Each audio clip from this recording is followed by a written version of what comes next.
కొత్త ఏడాది రైతులకు గుడ్ న్యూస్ చెప్పిన రేవంత్ సర్కార్ ఆ దిశగా అడుగులు వేస్తోంది. ఈ నెల నుంచి రైతు భరోసా అమలు చేస్తామని ముఖ్యమంత్రి రేవంత్ రెడ్డి క్లారిటీ ఇచ్చారు.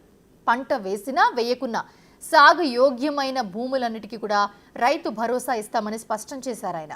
ఈ నెల 26 నుంచి ప్రారంభించనున్న ఇందిరమ్మ ఇళ్లు, రైతు భరోసా, ఇందిరమ్మ ఆత్మీయ భరోసా పథకాలతో పాటు కొత్త రేషన్ కార్డుల జారీకి అర్హుల ఎంపిక పక్కాగా జరగాలని కలెక్టర్లను సీఎం రేవంత్ రెడ్డి ఆదేశించారు.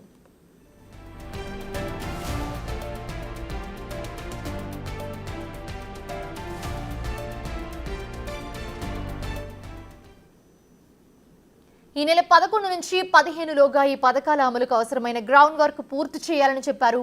ఈ నెలలోనే రైతు భరోసా, ఇందిరమ్మ ఆత్మీయ భరోసా స్కీమ్లను ప్రారంభించబోతుంది రేవంత్ సర్కార్.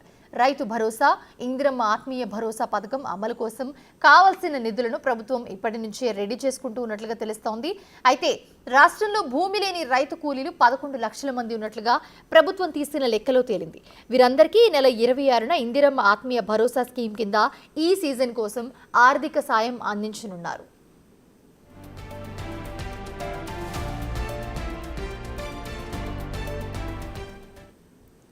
భూమి లేని నిరుపేద కూలీ కుటుంబాలను ఆదుకునేందుకే ఇందిరమ్మ ఆత్మీయ భరోసా పథకాన్ని ప్రారంభిస్తున్నట్లుగా సీఎం రేవంత్ రెడ్డి తెలిపారు. దీని కింద ఒక్కో కుటుంబానికి ఏడాదికి 12,000 అందిస్తామని చెప్పారు. భూమి లేని, ఏడాదిలో కనీసం 20 రోజులు ఉపాధి హామీ పనులు చేసిన కుటుంబాలకి ఈ పథకం వర్తిస్తుందని వెల్లడించారు. ఈ పథకానికి గైడ్ లైన్స్ ఫైనల్ చేయాలని సూచించారు.